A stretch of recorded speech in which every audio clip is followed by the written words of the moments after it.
जाना जलबे कते दिन चोरी चुप मिलबे पहिर के मंगल सूत्र कही आगे जानो तू खिलबे के जान सुन बोल न रे हमर बाबू कते दुख जाना झलबे कते दिन चोरी चुप मिलबे पहिर के मंगल सूत्र कही आगे जानो तू खिलबे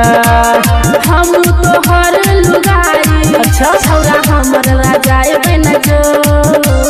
झूठ नहीं बोले छी भर दे से नूर मांग साई बन जो हमर माई के दुलरवा जमाई बन जो भर दे से नूर मांग साई बन जो हमर माई के दुलरवा जमाई बन जो डीजे दयानंद दिलदार सरस्वती स्थान कठरा डी टोल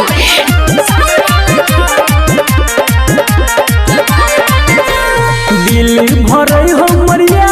के जान करैला तोर सदिया जब हो जाते शादी तोरा से तब करबै हमें बाह गे सुने छी ने हरे हमर सोना दिल भरे हमरिया के जान करैला तोर सदिया जब हो जाते शादी तोरा से तब करबै हमें बाह गे हम छियो तोहर बिससुर अच्छा छौरा तू होता चाय बन जो दुआ का खाए के विचार छौ की भर दे से नूर मांग साई बन जो हमर माई के दुलरवा जमाई बन जो भर दे से नूर मांग साई बन जो हमर माई के दुलरवा जमाई बन जो डीजे दयानंद दिलदार सरस्वती स्थान कठरा डी टोल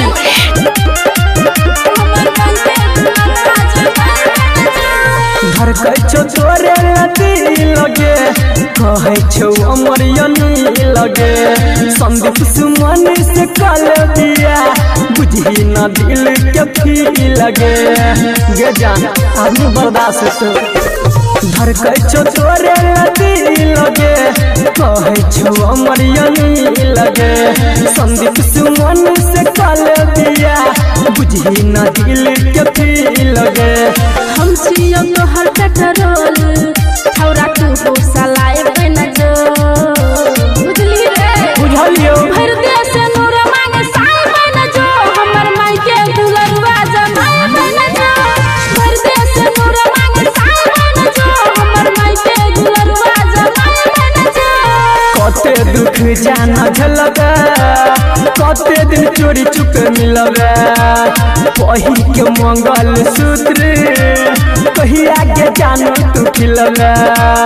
हम तो हर लुगाई छौरा हमर राजा बन जो अच्छा सचो गे भर दे से नूर मांग साई बन जो हमर माई के दुलरवा जमाई बन जो